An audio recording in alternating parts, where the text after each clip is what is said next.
Lieutenant Walter Hale had 11 seconds to get out of a burning cockpit before the fuel line behind his seat caught fire.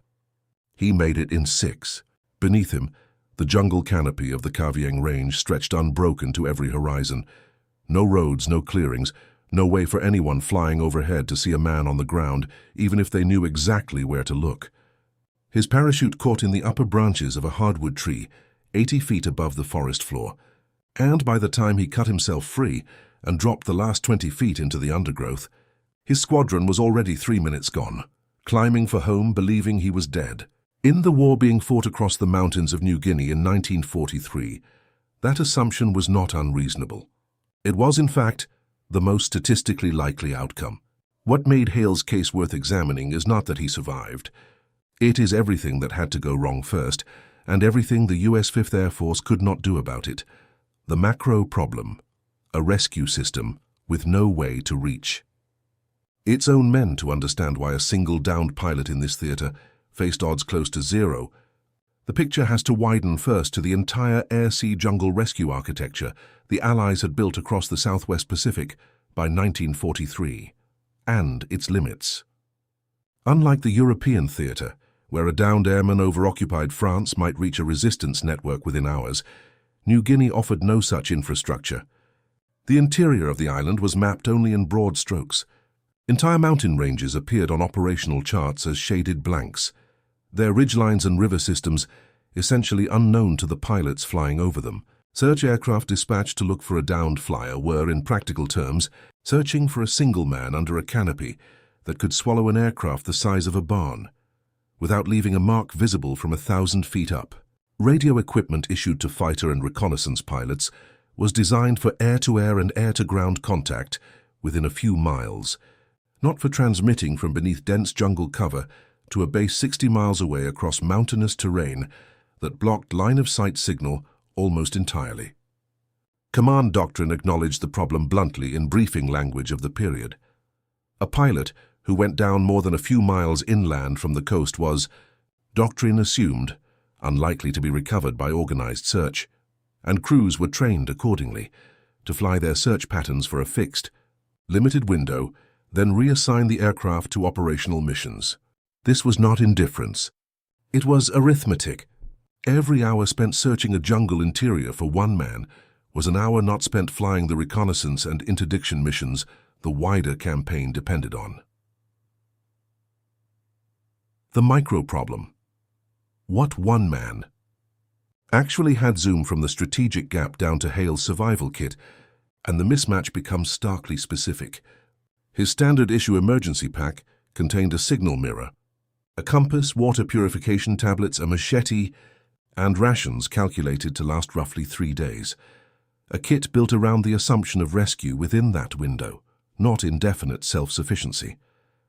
The compass was nearly useless without a map to apply it to. Hale's operational chart showed his own airfield, the target coordinates he had been photographing, and almost nothing of the terrain in between.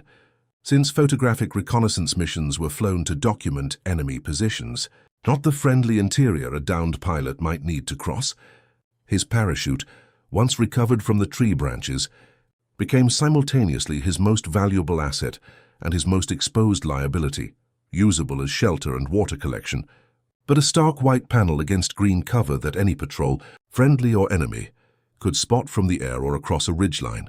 Within the first hour on the ground, Hale had already identified the 2 problems that would define the following days more than hunger or heat.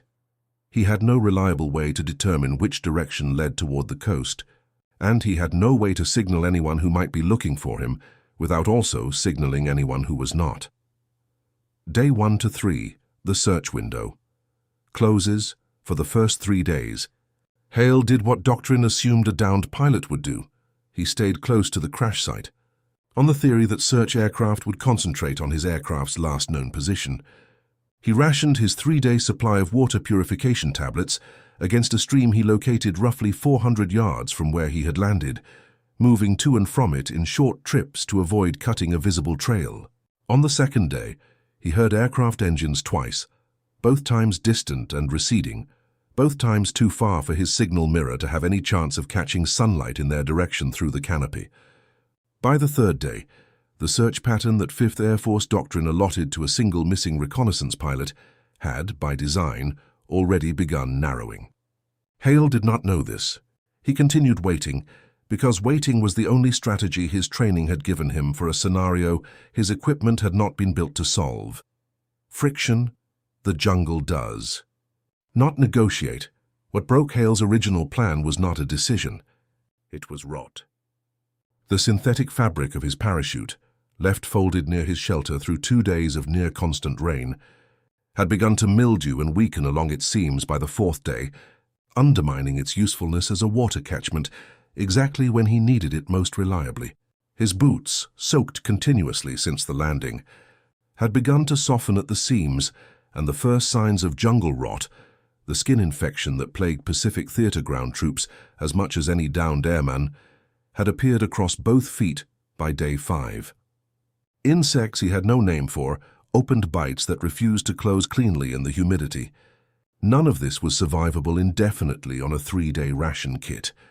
On the 6th day, with no aircraft passing overhead, in nearly 48 hours, Hale made the decision that separated his case from the majority of downed pilots in this terrain, who were never recovered.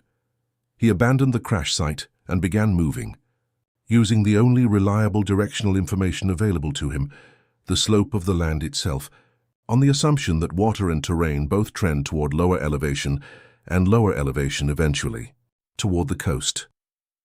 Days 7 through 11, moving blind.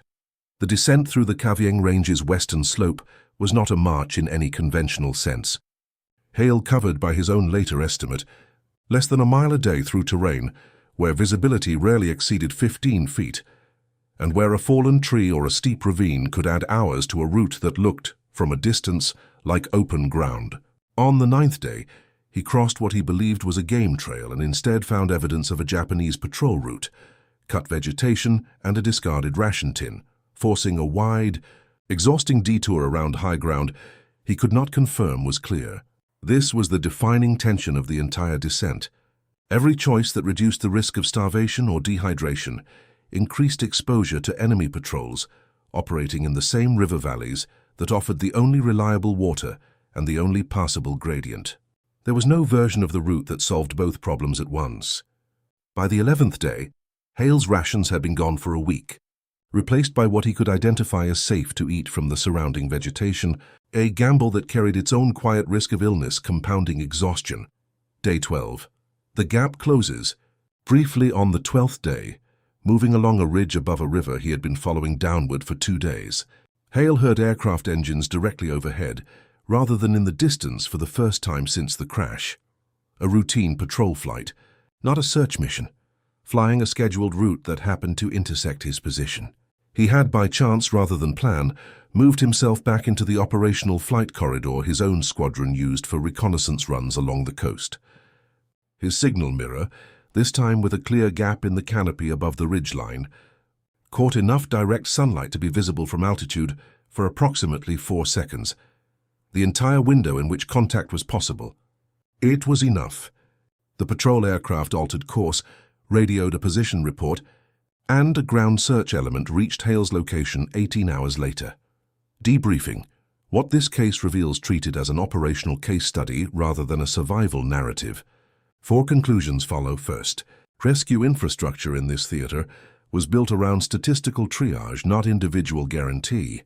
Command doctrine's limited search windows were a rational allocation of scarce aircraft against overwhelming terrain. Not a failure of will, but they meant that survival for any individual pilot depended heavily on factors doctrine could not control. Second, standard survival equipment was calibrated for a rescue timeline the terrain routinely violated. A 3-day ration kit assumes a search and recovery window that dense, unmapped mountain jungle frequently could not deliver, creating a structural gap between what pilots were issued and what the environment actually demanded. Third, movement decisions in this terrain were never purely tactical. They were constant trade-offs between exposure to search aircraft, exposure to enemy patrols, and exposure to the terrain itself, with no route that minimized all 3 simultaneously. Fourth, the margin between recovery and disappearance was frequently a matter of seconds and geography, rather than skill alone. a 4-second gap in the canopy. Air patrol route that happened to intersect a pre-planned flight corridor. The system worked in the end, not because it was built to save one specific man, but because one man's improvised route happened to intersect the system's existing patterns at the right moment.